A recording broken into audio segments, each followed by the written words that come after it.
Hello everyone, तर मग आज बघणार आहे आपण अमृतसरी आलू कुलच्याची रेसिपी अगदी सोप्या पद्धतीने। तर माझा व्हिडिओ तुम्ही शेवटपर्यंत बघा। कुठलाही आपण ईस्टचा वापर केलेला नाही आहे। करायची पद्धत थोडीशी किचकट आहे, पण खायला काय भारी लागते तुम्हाला सांगते मी। एकदा नक्की ट्राय करून बघा। त्यासाठी आपण एका ताटामध्ये घेतलेला आहे 3 वाटी मैदा घेतलेला आहे। त्यामध्ये आपण अर्धा 1 चमचा मीठ टाकणार आहे, 2 चमचे साखर टाकायची आहे। मीठ साखर मैदा व्यवस्थित मिक्स करायचं आहे। मैद्यामध्ये असं आळं करायचं आहे। त्यामध्ये आपल्याला 4 चमचे दही टाकायचं आहे। अर्धा चमचा आपल्याला त्यामध्ये बेकिंग पावडर, पाव चमचा बेकिंग सोडा टाकायचा आहे। मिक्स करायचं आहे आणि थोडंसं आपल्याला 2 मिनिटं दही असंच ठेवायचं आहे, जेणेकरून ते दही फुललं पाहिजे, फर्मेंट झालं पाहिजे।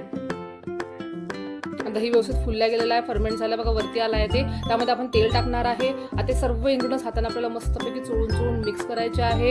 एकदा ही रेसिपी नक्की ट्राय करून बघा, खायला खूपच भारी लागते बघा। आपण साध्या तव्यावर करणार आहे ही रेसिपी। मी तुम्हाला पॅनवर आणि साध्या तव्यावर पण करून दाखवणार आहे। थोडं थोडं पाणी टाकायचं आहे। मैदा मस्तपैकी आपल्याला नरम असा भिजवून घ्यायचा आहे। झाकण ठेवायचं, आपण मैदा जो आहे ते रेस्टला ठेवणार आहे, म्हणजे आपला मैदा व्यवस्थित फुगला गेला पाहिजे अशा पद्धतीने। आता तोवर करणार कुलच्यासाठी बटाट्याची भाजी करायची आहे। मी बटाटे पाणी आणि मीठ टाकून मस्तपैकी बॉईल करून घेतलेले आहे। तर एका बाउलमध्ये आपल्याला 2 बटाटे घ्यायचे आहे, त्याला स्मॅश करून घ्यायचं आहे आपल्याला। आता मग टाकणार आहे आपण हळद, धनापूड, तिखट, चवीनुसार मीठ, चाट मसाला, बारीक कट केलेला कांदा टाकायचा आहे। मस्त फ्रेश कोथिंबीर टाकायची आहे। सर्व इन्ग्रेडियंट छानपैकी आपल्याला मिक्स करून घ्यायचे आहे। इकडे आपला मैदा पण छान फुलला होता। आता हातावर तेल घ्यायचं आहे आणि त्याला मस्तपैकी आपल्याला मैद्याला मळून घ्यायचं आहे।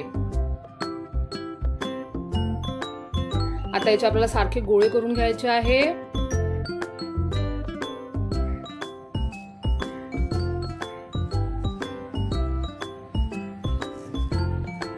आता हे जे गोळे आहेत ते आपण एका कपड्याने झाकून ठेवणार आहे, म्हणजे जेणेकरून आपला मैदा जो आहे तो कडक झाला नाही पाहिजे। आता आपण काय करणार आहे, माहिती गोळा घ्यायचा आहे, त्याला अशा पद्धतीने बोटाने असं आळं करायचं आहे। त्यामध्ये आपल्याला बटाट्याची भाजी भरायची आहे थोडीशी बघा, असं गोल करून भरायची आहे। मैदा नरम भिजवल्यामुळे काय होते, ते इझिली अशा पद्धतीने आपण गोल करू शकतो, त्याला एक करू शकतो बघा। अशा पद्धतीने छान त्याचं तोंड दाबून घ्यायचं आहे। मस्त गोळा तयार झालेला आहे। आता आपण काय करणार आहे माहिती का, हलक्या हाताने याला कुलच्याला लाटून घेणार आहे। तर कुलचे हे नेहमी जाडे असतात बघा। हलक्यात आपला कुलचा लाटून घ्यायचा आहे। मैदा नरम भिजवल्यामुळे कुलचा व्यवस्थित मस्तपैकी अशा पद्धतीने लाटला जातो बघा। त्यावर टाकायचे आपल्याला थोडीशी तीळ, जसं आपण नानवर कसं टाकतो, नान करतो तेव्हा तसं आपल्याला तीळ टाकायची आहे। साधी तीळ टाकायची आहे, कोथिंबीर टाकायची आहे। परत एकदा आपण त्यावर बेलनं फिरून घेणार आहे, लाटून घेणार आहे त्याला। आता सुरुवातीला मी तुम्हाला पॅनवर शेकून दाखवते कुलचा।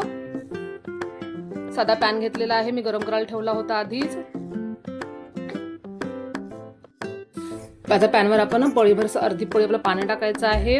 त्यावर हा कुलछा आपण शेकून घेणार आहे। त्या पाण्यामध्ये आपल्याला कुलछा ठेवायचा आहे, त्याला कव्हर करायचं आहे, झाकण ठेवायचं आहे बघा। ते छान असं फुलतो। तर याच्या पुढचा जो व्हिडिओ आहे तो स्किप झाला, म्हणजे रेकॉर्डच झाला नाही, त्यामुळे मी टाकलेला नाही आहे। आता मी तुम्हाला तव्यावर साधं शेकून दाखवते। तव्यावर अशा पद्धतीने आपल्याला अर्धी पळी पाणी टाकायचं आहे, त्यावर कुलछा ठेवायचा आहे, झाकण ठेवायचं आहे, कव्हर करायचं आहे त्याला।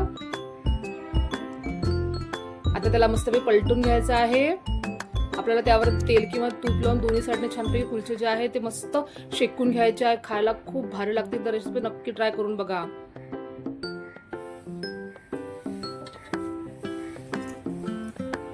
मस्त खमंग असा नरमगार असा कुलचा तयार होतो बघा। एकदम ब्रेड सारखा होतो तयार, आतून मस्तपैकी जाळी पडते त्याला।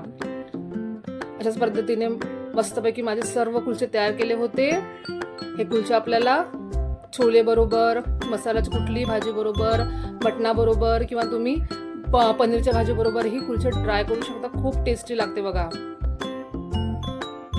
हे आपल्या साध्या तव्यावरचे कुलचे होते, कुठल्याही ईस्टचा वापर केलेला नाही आहे मी। मस्त नरमगार असे आपले कुलचे तयार झालेले आहे। मी पनीरच्या भाजी बरोबर मस्त सर्व केलेले आहे। तुम्हाला माझी आजची रेसिपी नक्कीच आवडली असेल तर माझ्या व्हिडिओला लाईक करा, शेअर करा, कमेंट करा। भेटू नेक्स्ट व्हिडिओमध्ये, बाय बाय।